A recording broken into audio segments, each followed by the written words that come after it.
Assalamualaikum anak-anak hebat Walidah 1 semuanya. Walidah 1, oke, hebat, the best. Yes. Apa kabar hari ini anak-anakku semuanya? Semoga anak-anak selalu semangat. Berjumpa lagi hari ini dengan Butika yang akan menemani anak-anak bermain dan belajar.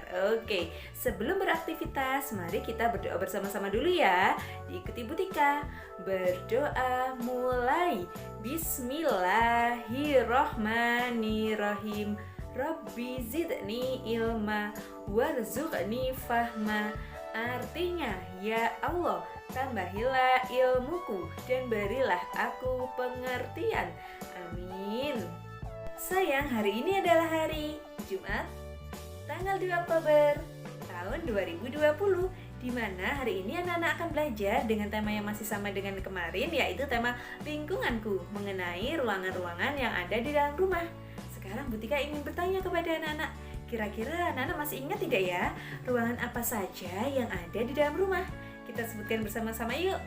Yang pertama adalah ruang tamu, kamar tidur, kamar mandi, dapur, halaman rumah, dan yang terakhir adalah teras rumah. Nah sayangku, karena hari ini tugas anak-anak berhubungan dengan ruangan dapur, maka dari itu Butika akan menjelaskan lebih detail tentang ruangan yang ada di dapur. Penasaran kan? Simak terus video dari Butika. Ruangan dapur. Dapur terdiri dari huruf D, A, P, U, R. Bacanya dapur.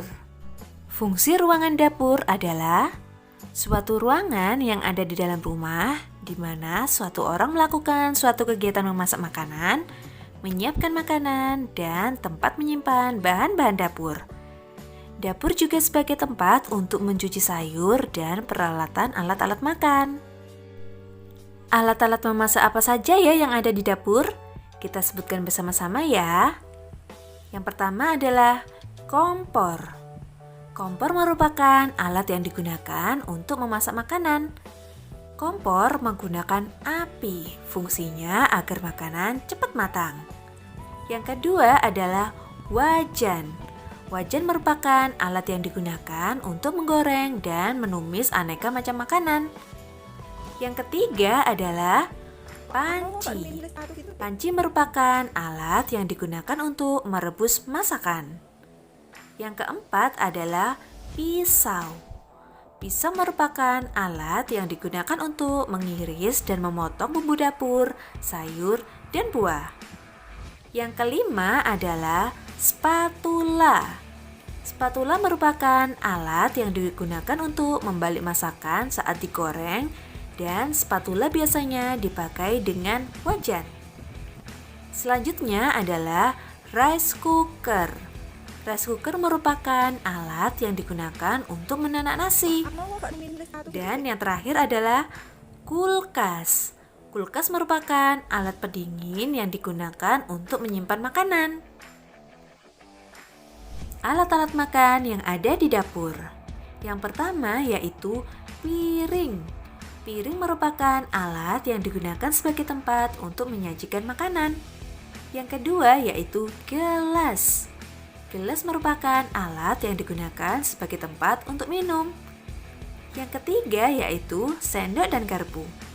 Sendok dan garpu merupakan alat yang digunakan untuk makan. Yang keempat adalah mangkok. Mangkok merupakan alat yang digunakan untuk menyajikan jenis makanan yang berkuah. Selanjutnya ada bakul. Bakul merupakan alat yang digunakan untuk wadah nasi. Dan yang terakhir adalah centong. Centong merupakan alat yang digunakan untuk mengambil nasi.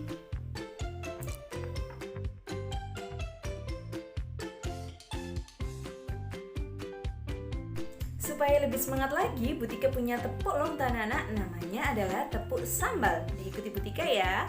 1, 2, 3. Tepuk sambal.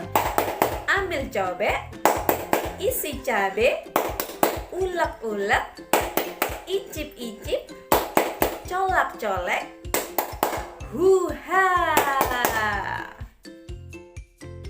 Oke, sebelum Butika memberikan tugas kepada anak-anak hari ini, Butika akan menjelaskan sedikit tentang huruf vokal.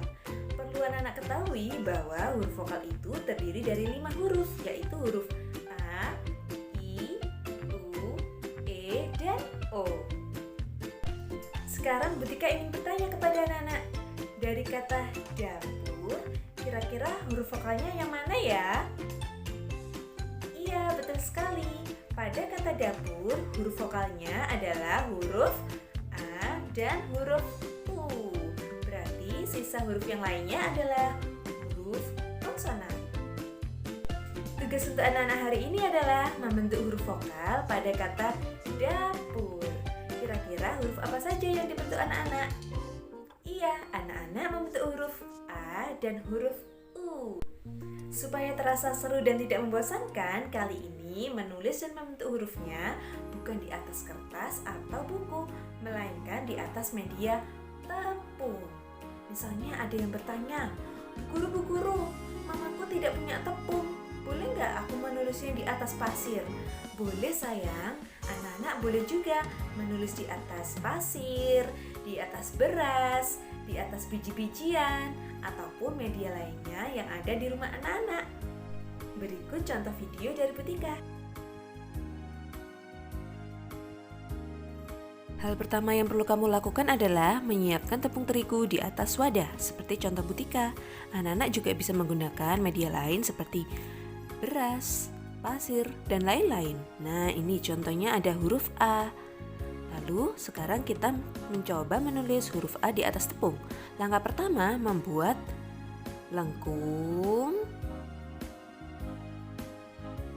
tegak. Nah, seperti ini. Boleh diberi ekor sedikit. Nah, menjadi huruf A. Oke sayangku, mudah kan? Lalu Butika hapus. Sekarang Butika ingin menulis huruf I. Bagaimana cara menulis huruf I? Tegak, atasnya diberi titik. Nah, mudah kan? Menjadi huruf I. Selanjutnya ada huruf U. Kita coba bersama-sama ya. Langkah pertama, tegak, lengkung, tegak. Nah, jadilah huruf U. Selanjutnya ada huruf E. Kita coba bersama-sama ya. Contohnya seperti Butika. Nah, seperti ini. Jadilah huruf E. Dan yang terakhir adalah huruf O. Bentuknya seperti lingkaran, seperti kue donat. Nah, seperti ini sayang ya. Bulat seperti bola. Bagaimana tugas dari Bu Guru, mudah kan? Jangan lupa tugas hari ini dikirim melalui format foto. Yang mengumpulkan pada hari ini adalah nomor absen 1-13, sedangkan besok adalah nomor absen 14-26. Jangan lupa pesannya Butika adalah ketika tugas bisa dikerjakan sekarang, jangan sampai ditunda supaya pekerjaan tidak menumpuk sayangku. Dan tentunya anak-anak akan mendapat bintang dari Butika. Baiklah, Butika akhiri kegiatan hari ini dengan bacaan hamdalah. Alhamdulillahirabbil alamin. Wassalamualaikum warahmatullahi wabarakatuh. Dadah. Tetap semangat.